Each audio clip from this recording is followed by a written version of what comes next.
The Albanian street gang of drug dealers is famously known for its violence as well as more widely for a social media output featuring Rolls-Royce with wads of £50 notes. Their never-ending gold Rolex watches help increase its reputation and recruit youngsters. The Gascoigne estate, which was built in the 1960s and overtaking land which slopes south of Barking Town Centre to the Thames, is its historical home turf. One person might climb up to the 12th floor of the Gascoigne estate's high-rise blocks to better understand the Albanians' amazing rise in the UK. From there, the notorious skyline of London, where much of their narcotics will be snorted, stretches west. In the opposite direction, a few miles along the Thames, lie the massive lines of container ports where their narco-trafficking is offloaded in multi-kilo shipments. But it is across the Atlantic to the jungles of Latin America where the story of the Mafia Shqiptare starts. How Albanians came to take over the UK's narcotics market is a lesson in criminal savvy and the value of making friends with some of the world's most dangerous mafias and the overall threat of violence. It all started with a business model which was simple in concept, however sufficiently bold to subvert the existing order. For many years, Narcotics International importers worked individually from its wholesalers and the gangs. The pricing structure varied depending on the drug's purity, and the higher it was, the more it cost. The Albanian gangs later ditched the entire model. They started negotiating directly with the Colombian cartels that controlled coca production. Huge shipments were arranged directly from South America. Supply chains were kept in the house. The intelligence obtained by British experts reported the Albanians were procuring narcotics from the cartels of around £4,000 to £5,500 a kilo, when rivals thought they were getting a neat deal using Dutch wholesalers selling at around £22,500 a kilo. The Albanian gangsters then lowered the price of narcotics and increased its purity. More major consignments were brought into the UK. Moreover, the Albanian effect has extremely shaped the use, production and economy of narcotics.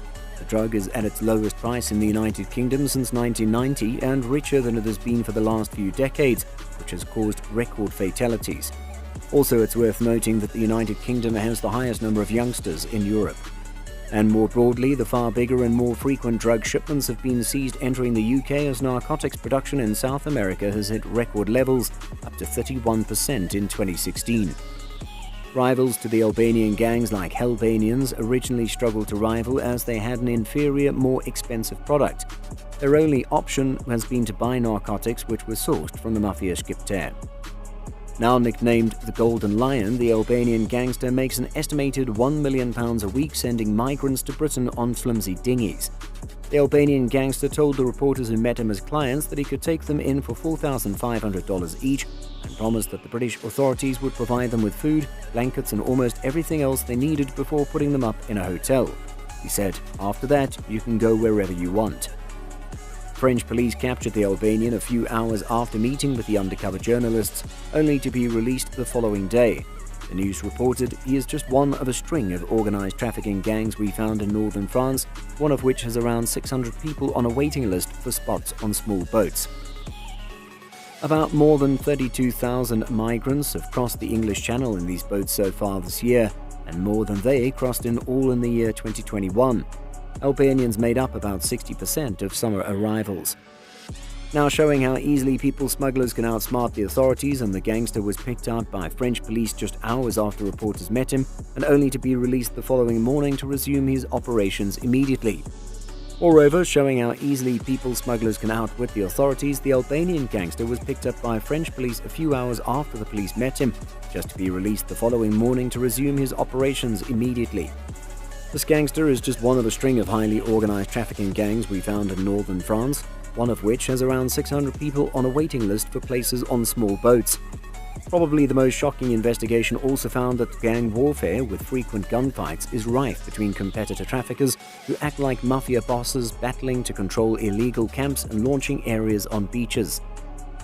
He is just one of a string of highly organized trafficking gangs in northern France, and one of which has 600 people on a waiting list for places on small boats. The shocking investigation also found that gang warfare with frequent gunfights is rife between competitors, traffickers who act like mafia bosses battling to control illegal camps and launching areas on beaches.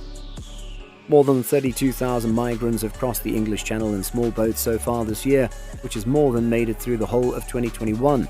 Albanians accounted for about 60% of arrivals over the summer. These small boat trips are highly dangerous and sometimes deadly, with 27 migrants, which included children, drowning when a boat went down off Calais in November 2021. This month, more tragedies were narrowly avoided when dozens of migrants were plucked from the sea off Kent after a boat sank. Only last week, a dinghy capsized off Calais with 57 predominantly Albanian migrants on board, which included 17 children, 2 of which were babies. Many needed emergency treatment for hypothermia after being rescued by a French patrol vessel. Moreover, the Albanian effect has profoundly shaped the use, manufacturing and economy of cocaine. Also, the drug has been at its cheapest in the United Kingdom since 1990 and richer than it has been for more than a decade, which has since caused record fatalities. The UK has the biggest number of young people in Europe.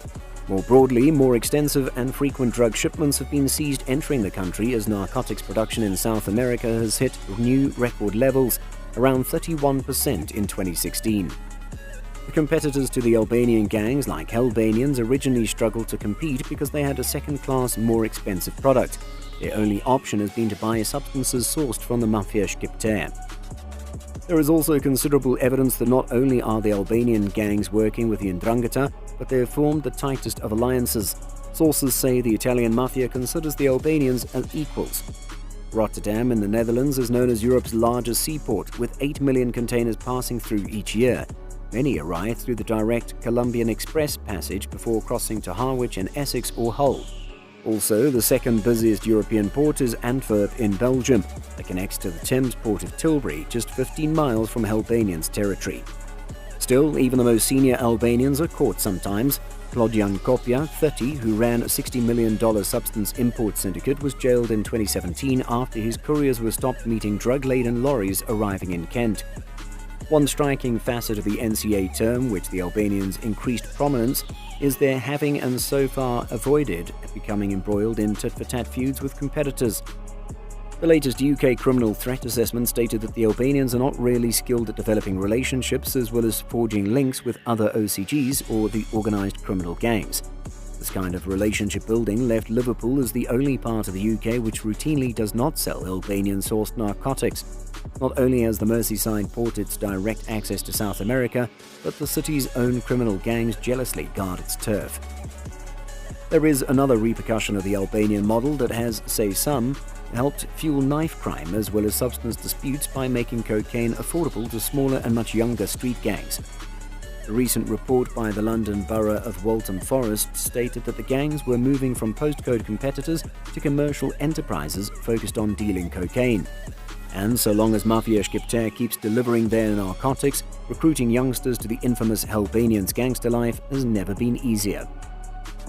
What are your thoughts on this? Let us know in the comment section down below.